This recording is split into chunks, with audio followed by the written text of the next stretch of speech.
갈라디아서 2장 11절에서 21절까지의 말씀입니다. 게바가 안디옥에 이르렀을 때 책망받을 일이 있기로 내가 그를 대면하여 책망하였노라. 야고보에게서 온 어떤 이들이 이르기 전에 게바가 이방인과 함께 먹다가 그들이 오매 그가 할례자들을 두려워하여 떠나 물러가매 남은 유대인들도 그와 같이 외식하므로 바나바도 그들의 외식에 유혹되었느니라. 그러므로 나는 그들이 복음의 진리를 따라 바르게 행하지 아니함을 보고 모든 자 앞에서 게바에게 이르되 네가 유대인으로서 이방인을 따르고 유대인답게 살지 아니하면서 어찌하여 억지로 이방인을 유대인답게 살게 하려느냐 하였노라. 우리는 본래 유대인이요 이방 죄인이 아니로되 사람이 의롭게 되는 것은 율법의 행위로 말미암음이 아니요 오직 예수 그리스도를 믿음으로 말미암는 줄을 알므로 우리도 그리스도 예수를 믿나니 이는 우리가 율법의 행위로서가 아니고 그리스도를 믿음으로써 의롭다 함을 얻으려 함이라. 율법의 행위로서는 의롭다 함을 얻을 육체가 없느니라. 만일 우리가 그리스도 안에서 의롭게 되려 하다가 죄인으로 드러나면 그리스도께서 죄를 짓게 하는 자냐 결코 그럴 수 없느니라. 만일 내가 헐었던 것을 다시 세우면 내가 나를 범법한 자로 만드는 것이라. 내가 율법으로 말미암아 율법에 대하여 죽었나니 이는 하나님에 대하여 살려 함이라. 내가 그리스도와 함께 십자가에 못 박혔나니 그런즉 이제는 내가 사는 것이 아니요 오직 내 안에 그리스도께서 사시는 것이라. 이제 내가 육체 가운데 사는 것은 나를 사랑하사 나를 위하여 자기 자신을 버리신 하나님의 아들을 믿는 믿음 안에서 사는 것이라. 내가 하나님의 은혜를 패하지 아니하노니 만일 의롭게 되는 것이 율법으로 말미암으면 그리스도께서 헛되이 죽으셨느니라. 예수님의 공생애를 바라보면 말씀을 가르치셨던 것과 함께 많은 이적 또한 베풀어 주셨음을 보게 됩니다. 물을 포도주로 만드신 것이나 떡 5덩이와 물고기 2마리로 5,000명을 먹이신 것, 그리고 귀신 들린 자에게서 귀신을 쫓아내시고 병든 자를 고쳐주셨으며 죽은 자까지도 살려주셨던 것이 그러한데요. 이러한 예수님의 활동 가운데 특징적인 것이 당시 유대인들이 죄인으로 여기는 이들을 찾아가셔서 그들과 더불어 말씀하시고 교제하셨던 모습입니다. 누가복음 5장에 기록된 말씀을 보면 이러한 예수님의 모습에 대해서 기록하고 있음을 알 수 있는데요. 바로 마태라고도 불리는 레위라고 하는 세리를 제자로 부르시는 장면에 대한 말씀을 통해서입니다. 기록된 말씀을 보면 사람들이 침상에 메고 온 중풍병자를 고쳐주신 사건 이후에 예수님께서는 제자를 부르실 목적으로 밖으로 나가셨음을 성경은 말씀하고 있는데요. 이때 레위라고 하는 세리가 세관에 앉아 있는 것을 보신 예수님께서는 그를 향해 당신을 따를 것을 말씀하셨습니다. 그런데 여기서 나를 따르라는 예수님의 말씀은 단순히 예수님을 장소적 의미에서 따르라는 것은 아니었습니다. 그들이 처한 삶의 방법과 목적과 관심을 모두 청산하고 오직 예수 그리스도를 삶의 주인으로 모시고 따르라는 의미의 말씀이었는데요. 이에 레위는 모든 것을 버리고 일어나 예수님을 따랐음을 성경은 말씀합니다. 이때 레위가 어떠한 이유로 예수님의 부르심에 응하게 되었는지는 알 수 없지만 우리가 주목해서 보아야 할 것은 자신을 따르라는 예수님의 직접적인 명령에 레위가 주저하지 않고 즉시로 예수님을 따라 나섰다는 것입니다. 과거의 모든 생활을 깨끗이 청산하고 예수님께서 말씀하신 것과 같이 예수님을 삶의 주인으로 모시며 살아갈 것을 결단하고 그와 같이 행하였다는 것입니다. 아울러 이어지는 말씀을 보면 자신을 제자로 부르신 예수님을 위하여 레위는 자신의 집에서 큰 잔치를 베풀었는데요.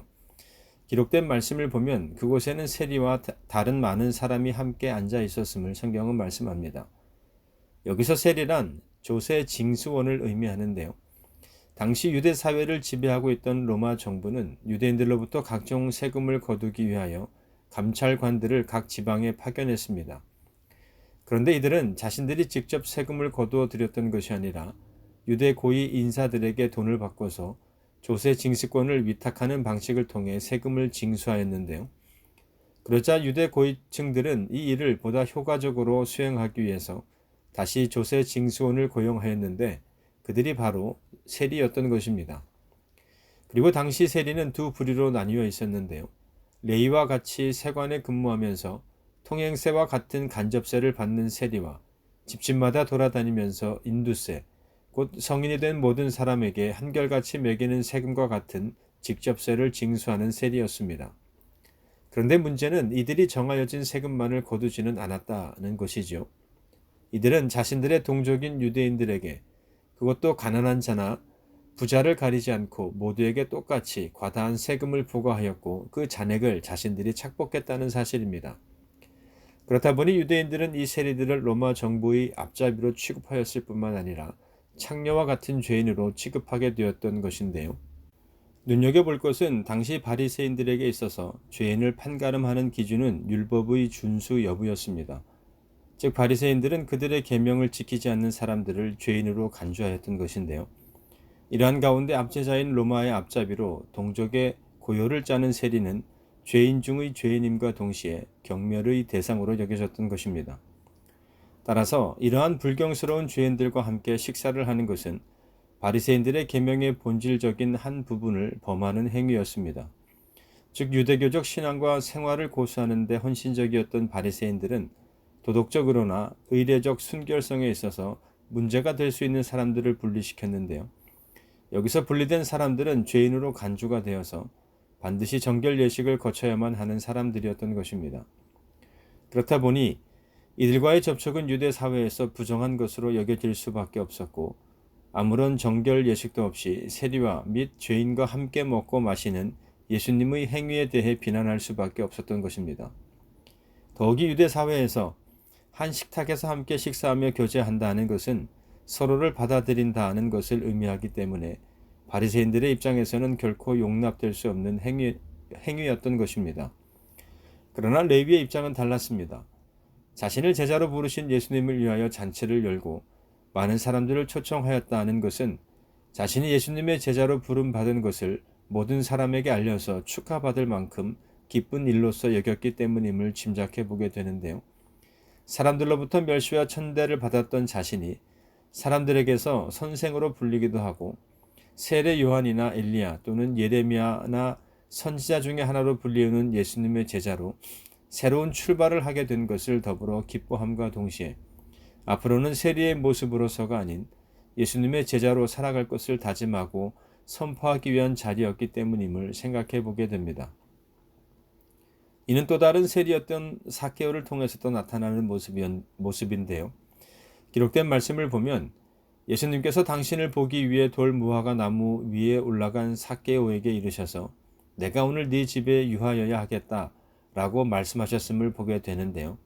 이때 삭개오는 급히 내려와 즐거워하며 예수님을 영접하였음을 성경은 말씀합니다. 이는 예수님께서 레위를 당신의 제자로 부르셨을 때 그가 기뻐하면서 그 즉시로 예수님을 따랐던 것처럼 삭개오 또한 예수님의 인격적 초청에 즉각적이고도 더할 나위 없는 기쁨으로 예수님의 제안을 받아들였다는 뜻입니다.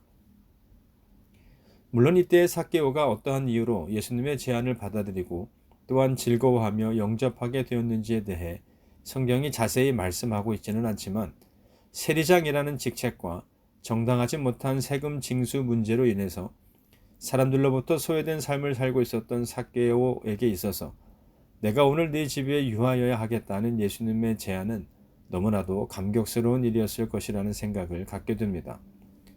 왜냐하면 아무에게도 인정받지 못하는 자신을 당시 사람들에게서 추앙을 받고 있었던 예수님께서 자신의 이름을 불러주시고 또 자신의 집에서 유하시며 자신과의 교제의 시간을 갖겠다고 말씀하여 주신 것은 모든 사람이 자신을 죄인이라고 배척하며 교제하기를 꺼려하고 있는 마치 암흑과도 같은 삶 속에 갇혀 있었던 삭개오에게 있어서는 한 줄기 빛과도 같은 것이었기 때문일 것입니다. 그런데 이때 이를 지켜본 무 사람들이 예수님께서 죄인의 집에 유하러 들어가셨다라고 수군거렸는데요. 그러나 우리가 주목해서 보아야 할 것은 예수님께서는 그러한 자들의 수군거림에 개의치 않으셨다는 것이고 이때 예수님을 즐거워하며 영접한 삭개오에게서 놀라운 변화가 생겨났다는 사실입니다. 마치 레위가 자신을 찾아오셔서 제자로 불러주신 예수님의 부르심에 응하기 위해 자신의 지난 날의 삶을 청산하였던 것과 마찬가지로 삭개오 또한 세리장으로서의 지난날 자신의 과오를 청산하고자 하였던 것인데요. 소유의 절반을 가난한 자들에게 줄 것을 다짐할 정도였고 누구의 것을 속여 빼앗은 일이 있으면 네 갑절이나 갚을 것을 결단할 만큼 율법에 있어서도 철저하였음을 보게 됩니다. 이처럼 예수님의 방문은 소외된 자들에게 새로운 삶을 살아갈 것을 다짐하는 출발점이 되었고, 그들 또한 죄인으로서가 아닌 하나님의 백성임을 깨닫게 하는 놀라운 치유의 시간이 되었음을 알 수 있습니다. 아울러 더 이상 소외되었다거나 무시당하고 멸시당하는 자로서가 아닌 이제 당당한 공동체의 일원으로 받아들여지는 기쁨을 만끽하였던 시간이 되었음을 생각해 보게 되는데요.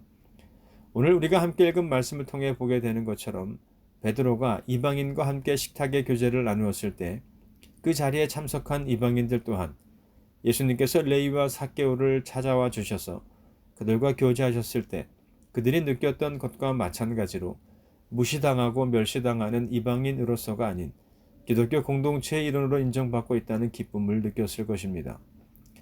왜냐하면 우리가 지난 말씀을 통해 살펴보았던 것처럼 당시 초대교회에는 오직 예수 그리스도를 믿는 믿음으로 구원을 얻을 수 있음을 믿으며 살아가는 사람들도 있었지만 여전히 유대교의 율법에 얽매여서 할례를 주장하는 사람들도 적지 않았기 때문입니다.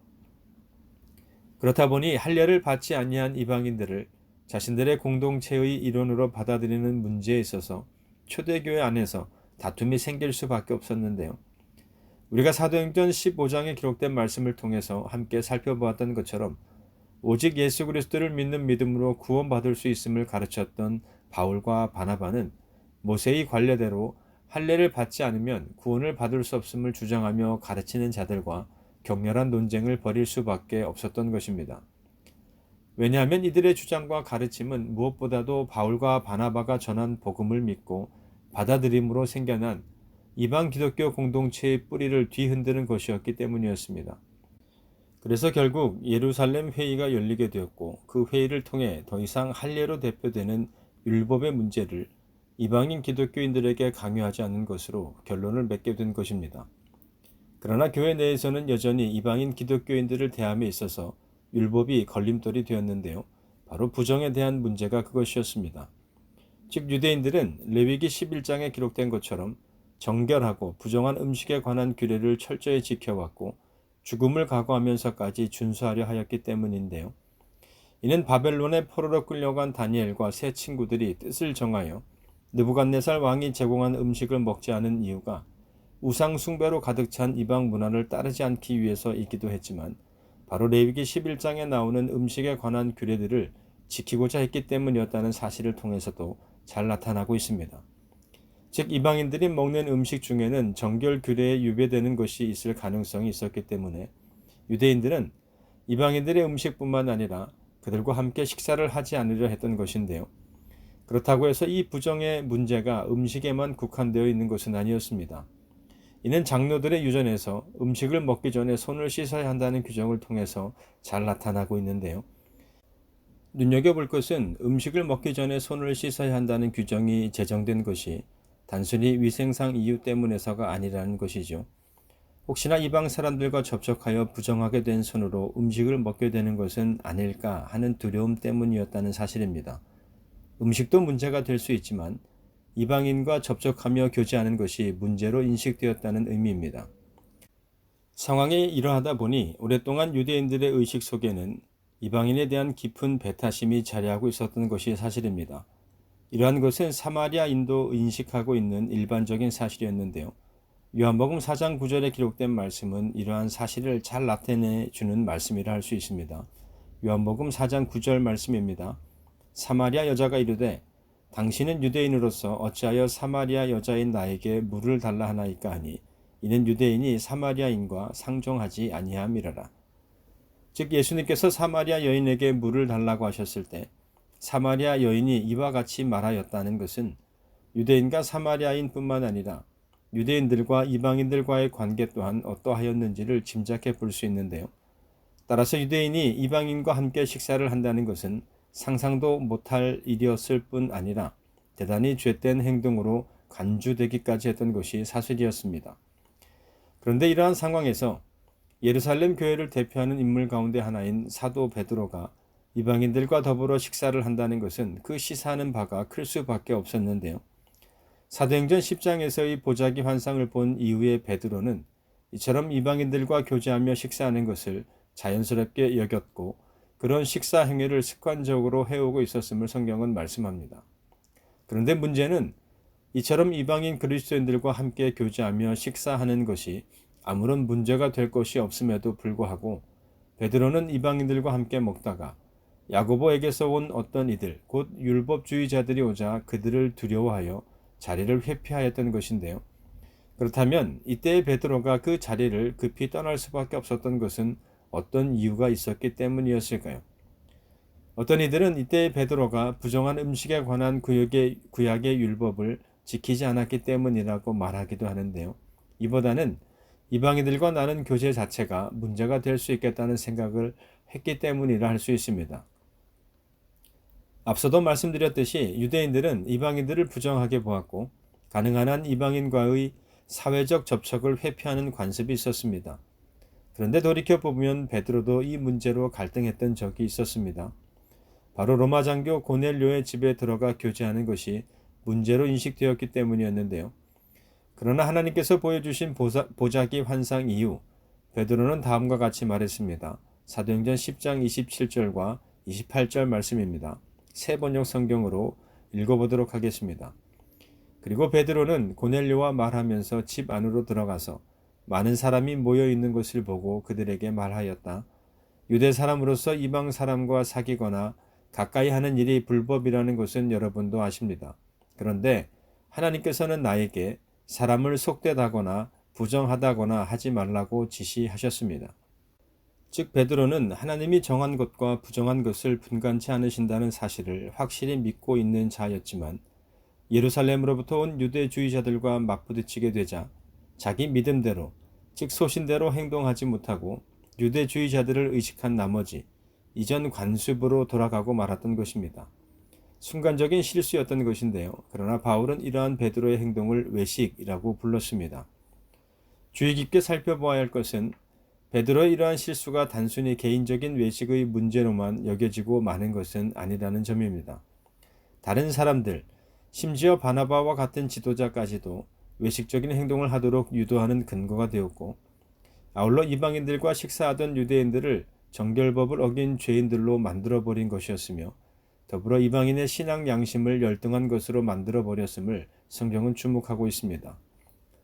또한 베드로의 이와 같은 외식적 행동은 개인적으로는 계시를 통하여 그에게 보여주셨던 하나님의 뜻을 정면으로 거스르는 것이었고 공적으로는 예루살렘 회의의 결정을 정면으로 위반하는 것으로 성도들로 하여금 이신칭의의 구원 원리, 즉 오직 예수 그리스도를 믿는 믿음으로 구원을 얻게 된다는 구원 원리에 대한 진실성을 의심하게 만들어버리는 행동이기도 했던 것입니다.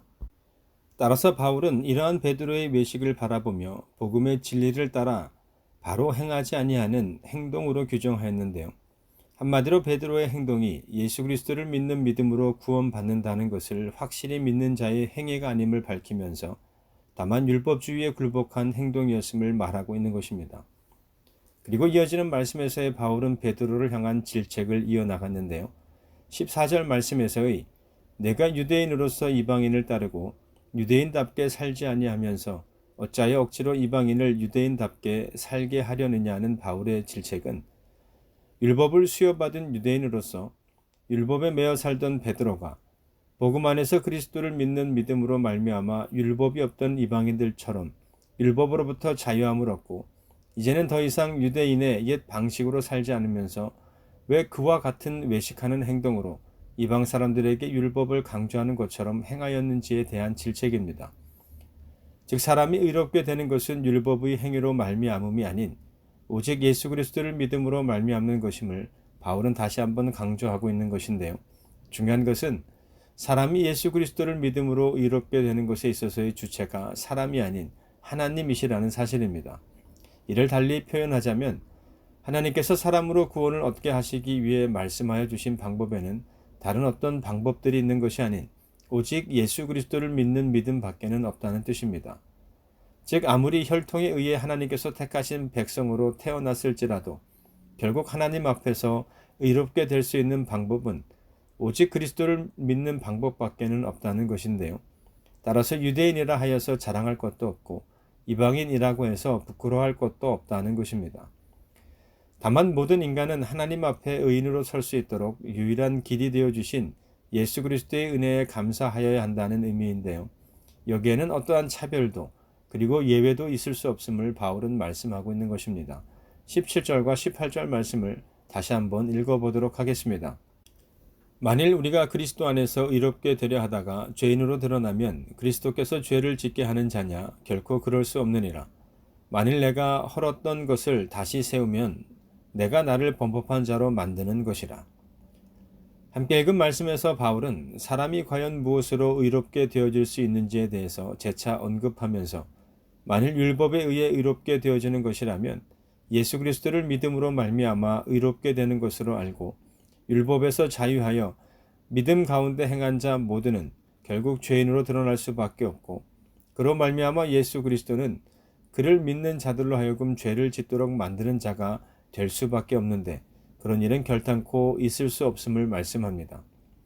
즉 그리스도께서 죄를 짓게 하는 자냐 결코 그럴 수 없다는 말씀은 예수 그리스도께서 죄를 짓도록 만드시는 분이 아님을 강조하고 있을 뿐만 아니라 예수 그리스도 안에서 의롭게 되려고 한 우리 역시 비록 율법에 대해서는 죄인인 것처럼 보일지 모르지만 실제로는 죄인이 될 수 없음을 강조하고 있는 것입니다. 다시 말해서 진짜 범법자는 예수 그리스도 안에서 율법을 버리고 믿음으로 의롭게 되려고 한 자들이 아닌 예수 그리스도 안에서 누렸던 율법으로부터의 자유를 버리고 다시 율법으로 돌아가려는 자들임을 바울은 18절 말씀을 통해 말씀합니다. 그리고 바울은 마지막으로 예수 그리스도께서 죄가 없음에도 율법 아래에서 모든 사람의 죄를 위해 십자가에서 죽으셨음을 증거하면서 이러한 그리스도의 사역의 결과로 이제 우리가 더 이상 율법으로 정죄받지 않음을 말씀하고 있는데요. 중요한 것은 이러한 우리가 과연 어떠한 삶을 살아가느냐는 것인데 20절에서 바울은 다음과 같이 말씀합니다.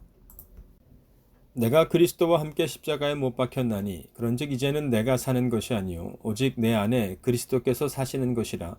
이제 내가 육체 가운데 사는 것은 나를 사랑하사 나를 위하여 자기 자신을 버리신 하나님의 아들을 믿는 믿음 안에서 사는 것이라. 복음은 예수 그리스도 안에 거하는 우리에게 죄로부터의 자유와 해방을 선물합니다. 그렇다면 오늘 그리스도인으로서의 삶을 살아가고 계신 여러분들은 이와 같은 자유와 해방을 온전히 누리고 계신가요? 아니면 하나님께서 우리 모두에게 예수 그리스도를 통하여 자유와 해방을 선물해 주셨음에도 여전히 종교적 행위나 율법에 얽매인 삶을 살아가고 있지는 않습니까? 만일 여러분들 가운데 교회를 향한 나의 헌신과 섬긴, 열정만을 강조하면서 구원의 여부를 판단한다거나 나의 헌신과 열정에 못 미치는 자들을 바라보며 그 사람의 신앙과 믿음을 판단하는 자들이 있다면 이는 오늘 말씀을 통해서 살펴보았던 베드로의 외식과 전혀 다를 바 없습니다. 중요한 것은 바로 이러한 우리의 외식하는 모습이 우리로 하여금 복음의 기쁨과 자유를 누리지 못하도록 만든다는 사실입니다. 다른 방법은 없습니다. 갈라디아서 2장 20절에서 바울이 고백하고 있는 것처럼 나는 죽고 예수로 말미암은 삶을 살아갈 때라야 예수 그리스도로 말미암아 하나님께서 우리 모든 사람들에게 선물하신 복음의 기쁨과 자유를 누릴 수 있음을 성경은 말씀합니다. 바라기는 오늘 이 자리에 계신 여러분 모두의 삶이 주님이 주인 되시는 삶이 되시기를 바랍니다. 그래서 주님이 주인 되시는 삶 속에서 나를 살리신 하나님의 은혜와 사랑에 감사하고 기뻐하는 자의 삶을 통해 날마다 숨쉬는 모든 순간마다 하나님의 자녀가 되는 여러분 모두가 되시기를 주님의 이름으로 축원합니다.